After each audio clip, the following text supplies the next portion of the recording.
Morning students. So again we are going to see the chapter number 3, computerized accounting using GST part 4. Now in this chapter we are going to learn about the GST, HSN and the SAC concepts. Now let's start with the concepts. Now first GST. You know the GST meaning. GST stands for Goods and Services Tax. France was the first company to implement the GST in 1954, and since then an estimated 160 countries have developed or adopted this tax system. GST is an indirect tax which is replaced by many indirect taxes in India. The GST Act came into effect on 1st July 2017. The GST replaced existing multiple taxes levied by the central and state government. GST is one nation, one tax, one market. Now it is included three different processes. The first one is goods, services and the tax. Now goods means what? It means every kind of movable property other than money and securities. Any property which you can move or you can pay, it is in the form of goods. Services, there are certain activities which are provided by other people who include doctors, lawyers, workers, dentists, barbers, waiters, online servers, consultants and chartered accountants. And last one is a tax, which is a compulsory contribution to state revenue levied by the government. Now, always each and every citizen of India has to pay the tax. Now, when there are certain business organization, then it is compulsory to pay the GST, that is one nation, one tax, which is also known as goods and services tax. Now, when you register the company, then always you will get the GSTIN number, that is goods and services tax identification number. It is the registration number allotted to every registered dealer under the GST Act. It is a 15-digit PAN-based registration number, that is permanent account number. You may register multiple businesses under the same PAN registration provided they all are within the same state. That means suppose you are staying in Maharashtra, then suppose you have started a business and you have got the GSTN number. Now suppose next year you have started two more businesses, but that you have to register under the provided GSTN number only, and that should be within one state only. Now below is the example of GSTN number. Now here the first is 27. So it is always recognized as the state code. First two digits gives as the state code. Next one is the permanent account number, which you can see. So AAAAA 0000A, that is the entity number of the same by default. That is the PAN holder in the state. Then 2 is the entity number. Z is always the by default. And last is the check sum digit. So you have to check the sum of the digit. So this is called as the GSTN number, which is a 15-digit number. Now after this, the next concept is HSN code. Now HSN stands for Harmonized System of Nomenclature. It is an internationally accepted coding system developed by World Customs Organization with the vision of classifying goods all over the world in a systematic and logical manner. Now there are thousands and variety of goods available internationally. So it is a type of coding system where the goods are classified in such a way that it must be the systematic one and in a logical manner. HSN will be applicable in India after implementation of GST. India has already been using HSN system in the Central Excise and Customs regime. It is a much more detailed classification that added another two digits to the six-digit structure. There is a requirement to mention HSN code of items in tax invoice under GST. So in the case studies, we are going to see how to add the HSN code with the items in the tax invoice.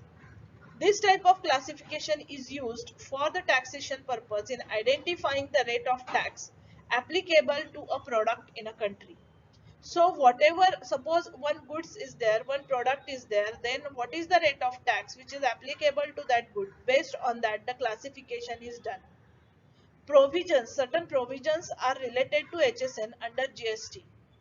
First, now the government has given some relief to small taxpayer within annual turnover up to rupees 1.50 crores in preceding financial year need not to be required to mention HSN code in their tax invoice. That means those whose annual turnover is below 1 crore 50,000, there is no need to mention the HSN code.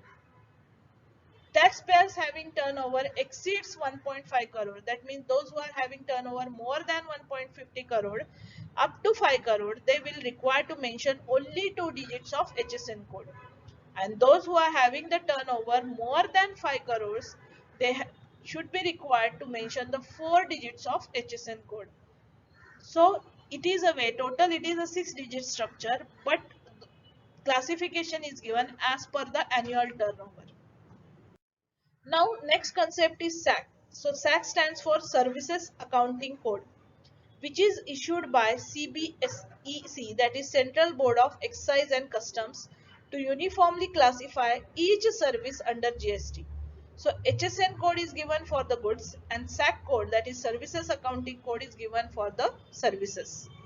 Each service has a unique Services Accounting Code. Now, after this, the taxes under GST, how it is applicable and who has collected it. So, CGST, that is Central Goods and Services Tax, it is imposed on intrastate supply of goods and services. It is collected by central government, that is from Mumbai to Pune or within Maharashtra to Maharashtra, this tax is applicable. Second one is SGST, that is State Goods and Services Tax. Intrastate supply of goods or services. State government collects this between Satara to Nashik, that is again within Maharashtra to Maharashtra, this service tax is applicable. And last one is IGST, that is Integrated Goods and Services Tax. So it is the interstate supply of import of goods or services. Suppose I have purchased the product from Hampi, I am a dealer, so it is within two different states.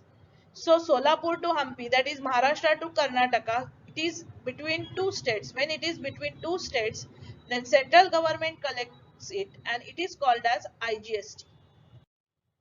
Now GST rates, certain GST rates are applicable. The government has proposed a four-tier tax structure for all the goods and services under slabs: 5%, 12%, 18% and 28%. There is zero tax applicable on items such as milk, sugar, salt, eggs, bread, buttermilk, curd, natural honey, fresh fruits and vegetables, juice, jute, fresh meat, fish, chicken, stamps, judicial papers, printed books, newspapers, bangles, handloom, etc. Now, how to remember the GST calculation method? Use GST compliant accounting software which includes the GST calculation. Make sure that company will be in accounts with inventory mode for GST calculation of goods and accounts only mode for the GST calculations of services. Creation of stock items with GST rates and units of measures with UQC is must, that is unique quantity code for GST accounting. Service ledgers must be created with the GST rates separately for local and intrastate supply. Input tax and output tax ledgers at different rates are not required. CGST, SGST and IGST ledgers are common for goods and services. These ledgers will be created under subgroups duties and taxes and main group under current liabilities. Voucher entry for supply of goods should be in item invoice mode and for supply of services should be in accounting mode. So these points you have to consider while calculating the GST rates.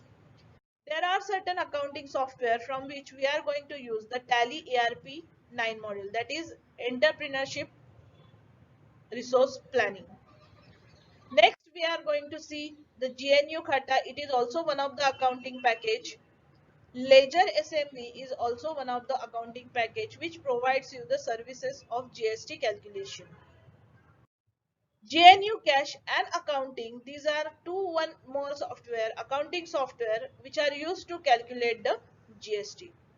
So in this way, these are the certain examples of accounting software from which is easy for you. That is the Tally ARP9 module that we are going to see.